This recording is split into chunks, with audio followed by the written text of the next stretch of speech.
Hello बच्चों, आप सभी पढ़ रहे थे समांतर प्लेट संधारित्र। उसमें आपको कई डेरिवेशन कराए गए।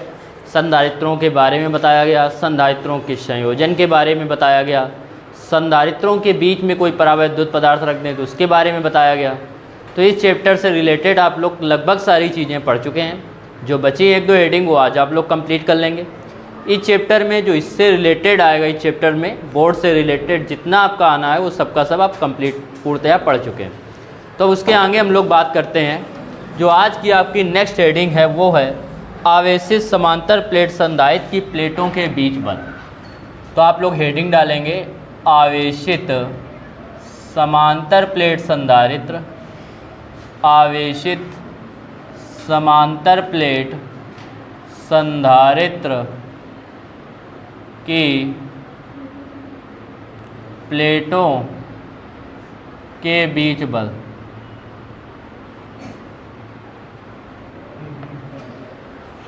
तो आपको आज पढ़ना है कि जब आवेशित समांतर प्लेट संधारित्र की प्लेटों के बीच बल के बारे में। तो ध्यान से समझिएगा। जैसा कि आपको पता है कि जो समांतर प्लेट संधारित्र होता है, क्या होता है? समांतर प्लेट संधारित्र। और समांतर प्लेट संधारित्र में यदि बात करें तो आप लोगों ने क्या पढ़ा है इसमें कि एक प्लेट होती है धनावेशित और दूसरी पर उतना ही होता है ऋणावेश। और इनको हम समीप रख के पहले बता रहे हैं, ये अत्यंत समीप रखिए ऐसे, ठीक। तो चूंकि इन पे क्या है, विपरीत प्रकृति के आवेश हैं, तो विपरीत प्रकृति के आवेश होने के कारण ये दोनों प्लेटें एक दूसरे को क्या करेंगी? आकर्षित करेंगी। क्योंकि फर्स्ट चैप्टर में आपने पढ़ा था कि समान प्रकार के आवेश एक दूसरे को प्रतिकर्षित करते हैं और विपरीत प्रकार के आवेश एक दूसरे को आकर्षित करते हैं। क्लियर? तो है क्या, चूंकि इन पे विपरीत प्रकार का आवेश है, तो विपरीत प्रकार का आवेश होने के कारण ये एक दूसरे को क्या करेंगे? आकर्षित करेंगे। अर्थात हमें जब इनके आकर्षण बल के विरुद्ध हम क्या करेंगे? इनके आकर्षण बल के विरुद्ध हम एक आवेश को क्या करेंगे? एक स्थान से दूसरे स्थान तक, मतलब स्मॉल डी दूरी पर इन प्लेटों को शिफ्ट करेंगे या ले जाएंगे। इन प्लेटों को हम लोग क्या करेंगे? स्मॉल डी दूरी पर ले जाएंगे। अब स्मॉल डी दूरी पर ले जाने पर जब ले जाएंगे तो हम लोग देखेंगे क्या कि इस आकर्षण बल जो F कार्य कर रहा था उसके विरुद्ध हमें करना पड़ेगा कार्य। तो कार्य अगर इनके बीच जो आकर्षण बल कार्य कर रहा था वो था यदि F, और इनके बीच की जो दूरी कितनी दूरी तक ले गए? D दूरी तक ले गए। तो जो किया गया कार्य होगा, किया गया कार्य, तो कार्य बराबर आपने क्या पढ़ा है? कार्य बराबर होता है बल इंटू बल की दिशा में विस्थापन। विस्थापन पढ़ा है। तो बल बेटा आया है आप, और जो विस्थापन है वो आपका कितना हो गया? स्मॉल डी हो गया। विस्थापन जो है वो कितना हो गया? स्मॉल डी हो गया। तो बल जो है वो कितना है? कैपिटल F, और विस्थापन जो है वो है आपका स्मॉल डी हो गया विस्थापन। अब इसके बाद हम लोग बात करेंगे, देखो इनके बीच का यदि विभवांतर कितना हो? प्लेटों के बीच का विभवांतर V हो, इन पर आवेश Q है, तब आवेशित समांतर प्लेट संधारित्र की स्थितिज ऊर्जा की बात करें तो स्थितिज ऊर्जा U बराबर जो होता है वो कितना होता है? 1/2 Q इंटू V होता है। इतने जूल, तो ये इतने जूल है और ये वाला आपका इतने जूल है। तो आपने क्या पढ़ा कि दो आवेशित समांतर प्लेट संधारित्र की प्लेटें थी, इन पर विभवांतर यदि V है और इन पर आवेश Q है, तो इनकी जो स्थिति ऊर्जा U बराबर होगी वो ये होगी। अब चूंकि आपने पढ़ा है क्या कि V बराबर होता है E इंटू डी के, V बराबर क्या पढ़ा है? E into D. V बराबर होता है इंटू डी, तो यहाँ पे रखेंगे V की जगह पे E इंटू डी रख देंगे। V की जगह पे क्या रख देंगे? E into D. तो ये आ गया इतने जूल। अब समीकरण ये एक, अब लिखेंगे चूंकि यह आवेशित जो समांतर प्लेट संधारित्र की स्थिति ऊर्जा है, लिखेंगे किया गया कार्य ही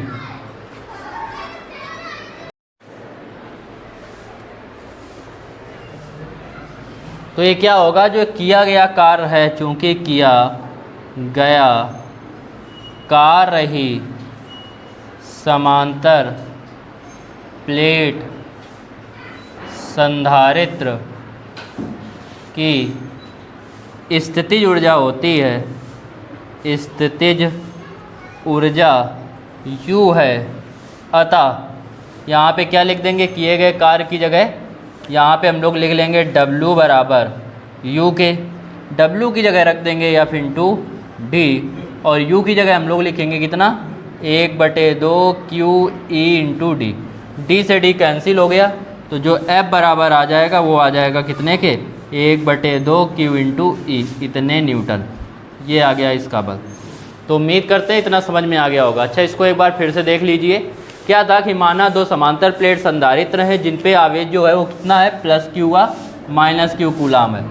माना एक समांतर प्लेट संधारित्र जिस पे क्या है, आवेश क्या है इन पर, इसकी प्रत्येक प्लेट पर आवेश, इनके प्लेटों पर आवेश क्रमशः +Q -Q कूलाम है। ठीक, ये एक दूसरे के अत्यंत निकट स्थित हैं। अब चूंकि क्या देख रहे हैं हम लोग कि ये दोनों पे कैसे हैं, विपरीत प्रकृति के आवेश हैं, और विपरीत प्रकृति के आवेश होने के कारण एक दूसरे को क्या करेंगे, आकर्षित करेंगे। तो ये एक दूसरे पे क्या लगाते हैं, आकर्षण बल लगाते हैं, और हमें निकालना है इस आकर्षण बल का मान निकालना है। अब देखो इसका जब हम आकर्षण बल का मान निकालेंगे तो किस प्रकार से सॉल्व करेंगे, ध्यान से समझिए। तो इसमें जब हम देखते हैं कि ये प्लस है, ये माइनस, और एक दूसरे को क्या कर रहे हैं, आकर्षण बल लगा रहे हैं।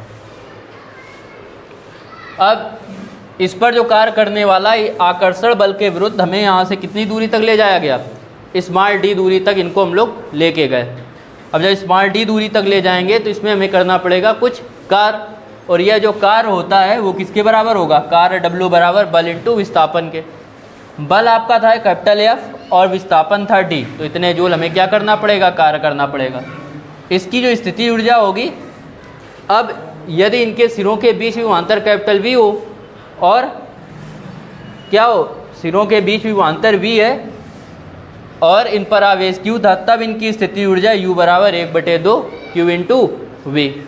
इसके बाद इसको सॉल्व कर लेंगे। V बराबर चूंकि E इंटू डी, तो V की जगह रख दिया E इंटू डी, वैल्यू रख दिया। कार्य और ऊर्जा दोनों एक दूसरे के बराबर होती है, तो इस प्रकार क्या करेंगे, दोनों के एक दूसरे के बराबर रख के सॉल्व कर लेंगे। लिखिए थ्योरी, फिर उसके बाद समझाए। लिखो, तो लिखिए, माना एक समांतर प्लेट संधारित्र, माना एक समांतर प्लेट संधारित्र, माना एक समांतर प्लेट संधारित्र जिसकी प्लेटों पर क्रमशः +Q व -Q कूलाम आवेश है, जिसकी प्लेटों पर +Q व -Q कूलाम आवेश है, जिसकी प्लेटों पर +Q व -Q कूलाम आवेश है,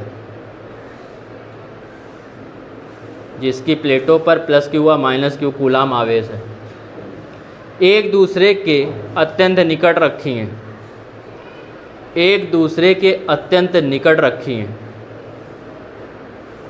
एक दूसरे के अत्यंत निकट रखी हैं, अत्यंत निकट रखी हैं।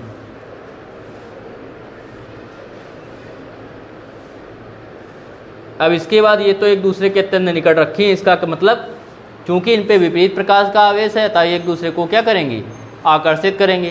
तो लिखो, चूंकि प्लेटों पर विपरीत प्रकृति का आवेश है, क्योंकि प्लेटों पर विपरीत प्रकृति का आवेश है, विपरीत प्रकृति का आवेश है, अतः ये एक दूसरे को आकर्षित करेंगे, अतः ये एक दूसरे को आकर्षित करेंगे। चूंकि प्लेटों पर विपरीत प्रकृति का आवेश है, अतः एक दूसरे को आकर्षित करेंगे।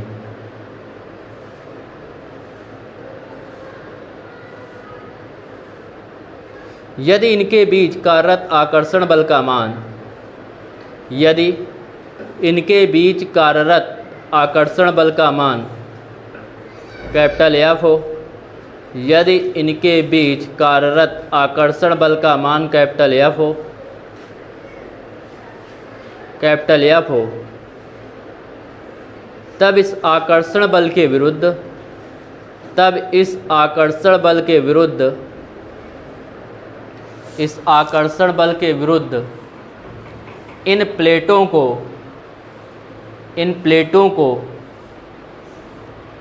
एक दूसरे से स्मॉल डी दूरी तक ले जाने में किया गया कार्य। स्मॉल डी दूरी तक ले जाने में किया गया कार्य।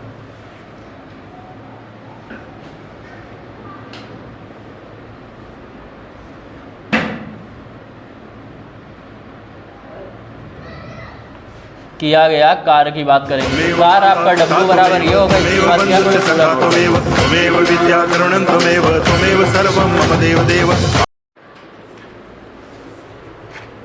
तो इस प्रकार इसके बाद क्या कीजिए, इसको पूरा नोट कर लीजिए। ठीक, फिगर वैसे तो आपकी बुक में नहीं दिया गया है, लेकिन आप नोट कर लीजिए। तो पहली स्थिति ये थी जब एक दूसरे के अत्यंत समीप स्थित थे, उसके बाद जो दूसरी स्थिति है वो ये है, नोट कीजिए।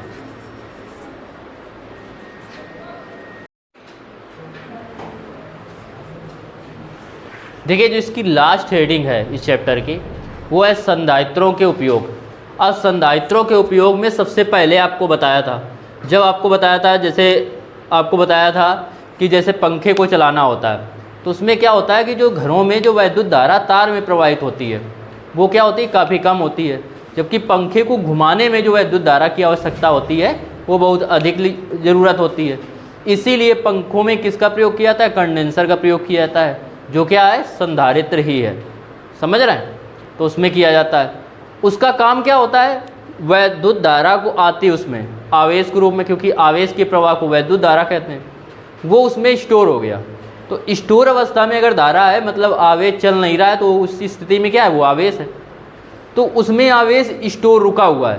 कंडेंसर में क्या होता है, आवेश एकत्रित होता है। एकत्रित होने के बाद जब पंखे को ऑन करते हैं तो क्या करता है, उसको पूरा घुमा देता है। जिस स्पीड से घुमा देता है, घूमने के बाद उसको धारा की कम आवश्यकता होती है, फिर वो डायरेक्ट तार से प्राप्त होने लगती है। जैसे आप लोग कैमरे में देखते हैं, जो कैमरे का फ्लैश होता है, वो आप जब बटन दबाते हैं तो एक बार फोकस करता है, फिर उसके बाद बंद हो जाता है। फिर ऐसा नहीं कि अगर बटन दबाया नहीं तो जलता रहे। ऐसा क्यों होता है?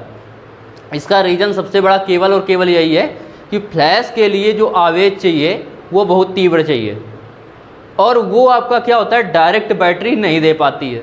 तो उसमें जो कंडेंसर संधारित्र लगा हुआ है, उसमें पहले आवेश क्या होता है, एकत्रित होता है। और जब हम लोग फ्लैश जलाते हैं, मतलब फ़ोटो क्लिक करते हैं, तो क्या होता है, वो जो कंडेंसर है वो पूरा आवेश फ्लैश को दे देता है, उसको जला देता है।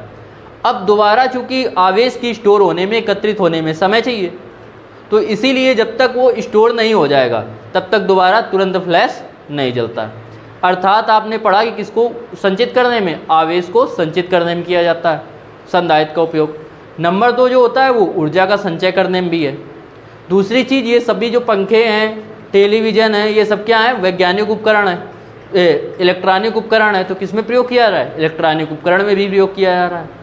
वैज्ञानिक अपने अध्ययनों में भी इसका प्रयोग करते हैं, तो वैज्ञानिक इसको अपने अध्ययनों में भी करते हैं, वैज्ञानिक अध्ययन में किया जाता है। तो पहले किस में पढ़ा, आवेश का संचय करने में।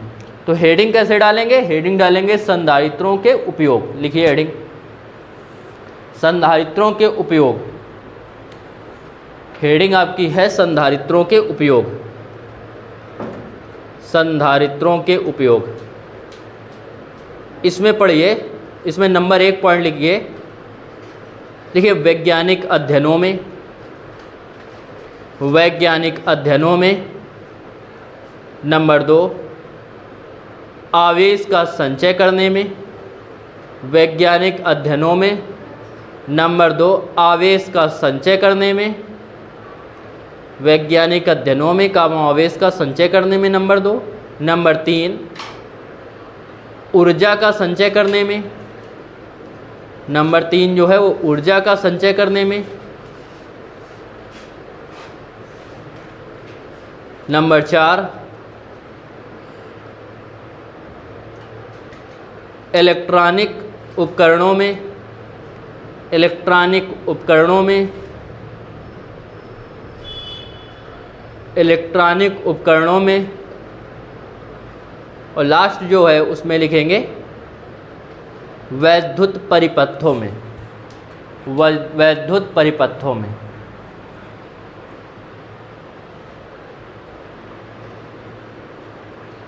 अब ये जो चैप्टर है आपका वो टोटली क्या हो चुका है, कंप्लीट हो चुका है।